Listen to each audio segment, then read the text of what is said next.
When I first read her post, I froze. It was just one line, one sentence glowing on my screen like a sharp blade cutting through my chest. Real men aren't threatened by my ex.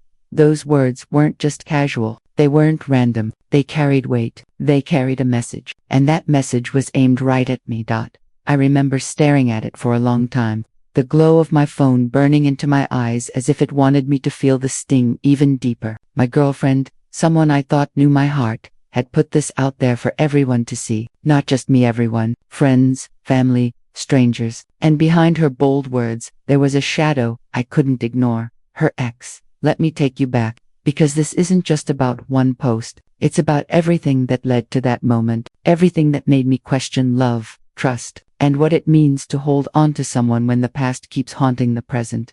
When I met Clara, it felt like my world had finally found its missing piece. She wasn't just beautiful, she was radiant. Her laughter had this wild freedom to it, like she didn't care who was watching. And when she looked at me, it was like she could see through the walls I had built around myself for years. We started as friends, the kind of late-night conversations that turned into sharing secrets you never thought you'd tell anyone. She told me about her past, her childhood, her fears, and yes, her ex. His name came up naturally, not forced, not hidden. She said it casually, like you'd mention someone from another lifetime. At first, I didn't think much of it. Everyone has a past, right? Everyone has that person they once loved, the one who left a mark on their story. I told myself not to be insecure, not to compare myself, not to let something old ruin what was new, but over time, I noticed things, little things. She would still talk to him sometimes, just friendly, she said. He would comment on her photos. She would respond with laughing emojis. Sometimes, when her phone lit up late at night, I'd catch his name on the screen, and every time, I felt something inside me twist. I never wanted to be the controlling boyfriend, the one who snoops through messages or tells her who she can and can't talk to. I wanted to be secure. I wanted to be the real man she deserved. But the truth, I was human. And humans feel. I started to notice how her eyes lit up when she talked about things they used to do together. Not because she still loved him, that's what I tried to convince myself of, but because he had been a huge part of her life. Memories don't just vanish. Still, she chose me. She was with me. And I held on to that thought whenever doubt tried to creep in, until the night of that post. Real men aren't threatened by my ex. It felt like she was daring me, testing me, pushing me to prove myself. But why?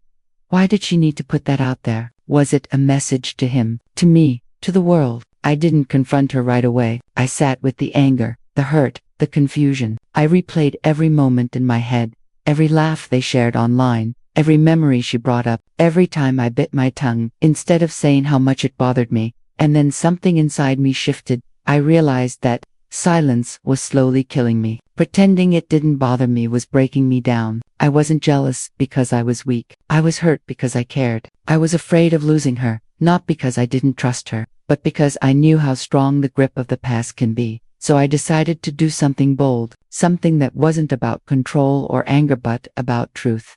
That evening, I asked her to meet me. We sat in the cafe where we had our very first date, the same corner table, the same faint smell of coffee beans and fresh pastries. I wanted it to feel familiar, like coming back to where it all began. She walked in with her usual confidence, her smile lighting up the room, but I noticed her glance at me, cautious, like she already knew why I had called her there. I didn't waste time. I looked at her straight and said, "Clara, I saw your post."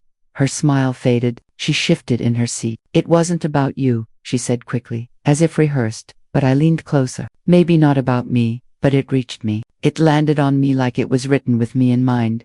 She looked down at her coffee cup, avoiding my eyes. "You always get so worked up about him." I was just saying something. That's when I realized this wasn't about him. This was about us, about the gap between what she thought I felt and what I actually carried inside.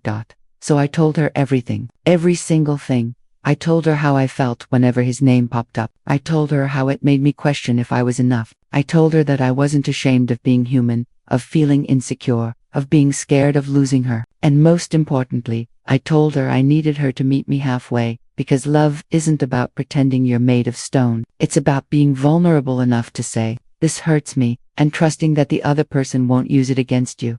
She was quiet for a long time. The cafe noise seemed distant, muffled by the silence between us. Finally, She looked up, and her eyes were filled with something I hadn't seen in weeks. Softness. I didn't know, she whispered. I thought you were strong enough not to care. I thought you didn't need me to reassure you. And that was it. That was the problem. She had mistaken my silence for strength. She thought real men never get scared, never feel insecure. But the truth is real men love deeply, and when you love deeply, you risk deeply. That night, I did something bold, not by pretending I was unaffected, but by letting her see the raw, unfiltered truth of my heart.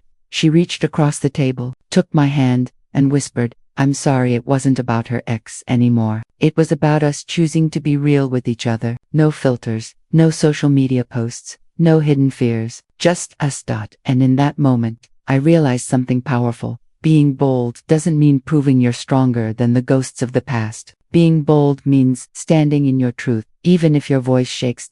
From that day forward, our relationship changed. She stopped engaging with him online, not because I demanded it, but because she understood what it cost me. And I stopped pretending to be bulletproof, because I knew love wasn't about hiding wounds, it was about healing them together. Looking back now, I'm glad she wrote that post, because without it, I might have stayed silent. Without it, I might have kept swallowing my feelings, hoping they'd disappear. But love doesn't grow in silence. It grows in honesty. And maybe, just maybe, that's what real men do. They don't fight shadows or compete with the past. They love boldly, they speak truthfully, and they choose to stay, even when it's easier to run. So when I tell this story, I don't see it as a moment of weakness. I see it as the moment we became real. The moment we learned that strength isn't about pretending you're not hurt. Strength is about saying, this matters to me, and daring to love anyway. And if you've ever felt the sting of being compared to someone from the past, if you've ever stayed awake wondering if you're enough, I want you to know you are. Your love doesn't have to be perfect. It just has to be true. Because in the end, that's what makes it bold. Stay till the end of this video, because love stories like this deserve to be felt all the way through.